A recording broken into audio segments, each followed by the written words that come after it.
Hey guys, Watson here, and today we are going to do a tier list. I've got the first 10 RPGs I've completed this year, and I am going to rank them all on this tier list. So, starting off with the first game I completed this year, which was Scarlet Nexus. So, Scarlet Nexus is an action RPG. It has time traveling storyline to it, more action orientated. To be honest, I didn't really feel this one too much. It wasn't terrible, but it didn't really vibe with me, so I'm going to put it at a C. The next game was No Kuni 1. So No Kuni is a more Pokemon style monster capture sort of RPG for battling. The story was really good. The graphics are fantastic. Studio Ghibli art, which was amazing. Didn't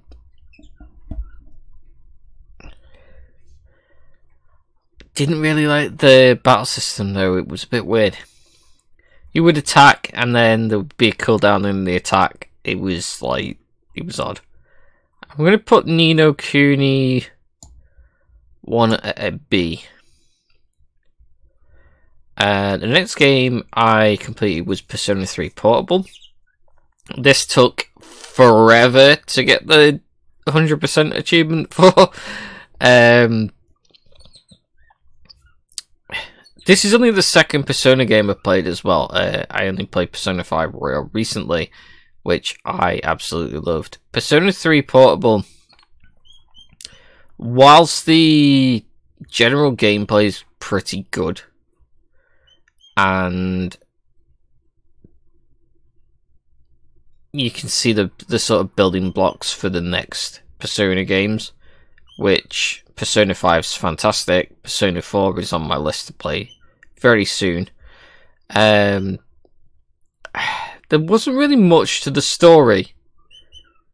It kind of came about in chunks rather than it being a slow build where everything sort of happens.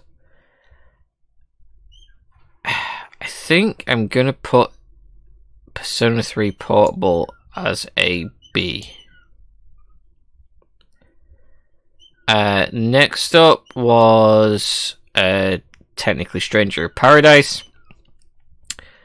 This was more for the 100% completion. I had to do all the DLC and stuff. Stranger of Paradise I very much enjoyed. I'm not particularly a person that likes Souls-like sort of games. However, I got this and was pretty well into it. The DLCs are all interesting as well. The Labyrinth one being the hardest, but I do have a guide for a good build for that on the channel as well. But Stranger of Paradise, chaos aside, I actually really enjoyed the story as well. So, and it's Final Fantasy, which is pretty good. I'm gonna give Stranger of Paradise an A. I enjoyed that. Next up, I believe, was Justice League Cosmic Chaos, which is more of a dungeon crawler. So this one's published by Outright Games and is more orientated towards children, so it's more of a children's first dungeon crawler, but with DC characters. It's actually very enjoyable to play. Some of the achievements as well were pretty cool. There's one for Superman riding around on a skateboard, which is obviously a nod to Tony Hawk's and Goldfinger's Superman, which was pretty cool. So, Justice League Cosmic Chaos, again, I'm going to put that as a B. I did enjoy that. I'm going to put Persona above. Can I? Yeah, there we go. I like Persona 3 more than I did Ni no Kuni. So next was Mato Anomalies, I believe.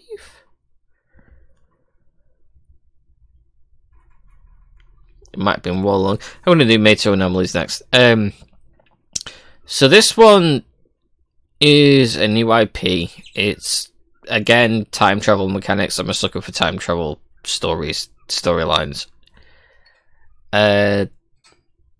It's a bit of a weird one, this one. There's not really much to the combat or the story. It just kind of happens. I didn't really feel this one, to be honest. And as much as I like time travel storylines, I think Mato Anomalies I'm kind of going to have to put down as a D. It's not terrible, but yeah. If I hadn't played it, then I wouldn't have been worried about it, to be honest. Next up, I'm going to do Wolong, because I think I should have done that before some of the others, but Wolong's next. Wolong is a Souls-like game based on the Three Kingdoms period history of China, which I absolutely love. I'm a huge fan of Dynasty Warriors. Wolong had very big difficulty spikes to it, but once you got round those, there was 2 in particular, it was like fairly easy. I'm going to say, actually, Wolong is kind of a game that has got me wanting to play more Souls-like games as well. Whereas Stranger of Paradise kind of was a gateway, Wolong was like, yeah, you can do that. I'm actually going to put Wolong as an S. I really, really enjoyed Wolong. The story was great, the gameplay was great, the getting over the difficulty spikes was satisfying. Ni no Kuni 2, the story isn't as strong as Ni no Kuni 1 by any stretch of the imagination. However, the general gameplay is a lot better. I preferred the combat in this one to Ni no Kuni 1. It was a lot more satisfying. There was the city builder as well, the castle builder, that was really good. It reminded me of Suikoden. I think Ni no Kuni 2 I'm going to put down as an A. I enjoyed it a little bit more than Persona 3. Not quite as much as Stranger of Paradise. Ghostwire Tokyo, along with its DLC, The Spider's Thread. So Ghostwire Tokyo was a game that when it came out I was very interested in. Unfortunately I don't own a PlayStation, it was a year exclusive. But the whole idea of it being set in Tokyo and there being yokai and all that sort of stuff, very interested in. It's something that I'm personally interested in. So that was all great. There are obviously RPG elements to it. There's a level up system, there's a skill tree, so that's why it's here. The Spider's Thread DLC is a more roguelike sort of horde style map pack sort of thing. It was a bit weird. It did have a story to it. You got down to level 30 and you fought this particular boss. Was it 30? I think it was 30. And you had to have a particular skill set to be able to get to it. It was an absolute pain to get the 100%, but well worth it. Did I enjoy it less than Persona?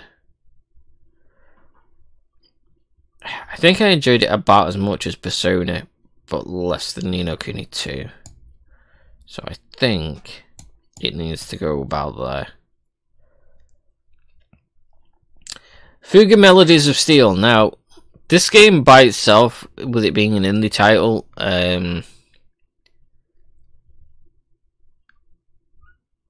has some flaws to it. So, let me start. The story for it is really good. However, it's part of a trilogy. So the ultimate payoff for the story still hasn't happened yet. We've only got Fuga, Melodies of Steel 2. The general combat all takes place in the tank. You swap around the various different cannons, and it's a rock, paper, scissors type system. But there's not an awful lot to it. And it's on rails. So it's like you go from battle to battle to battle to battle to battle, then a bit of the story happens, and then you keep going with the battles. I think overall, as the series so far, between 1 and 2, I think that would put it into a B.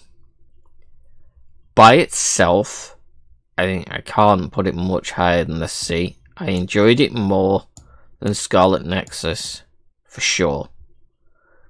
But I didn't enjoy it more than Justice League. It's also very short as well. With it being a trilogy, it's only about 20 to 25 hours.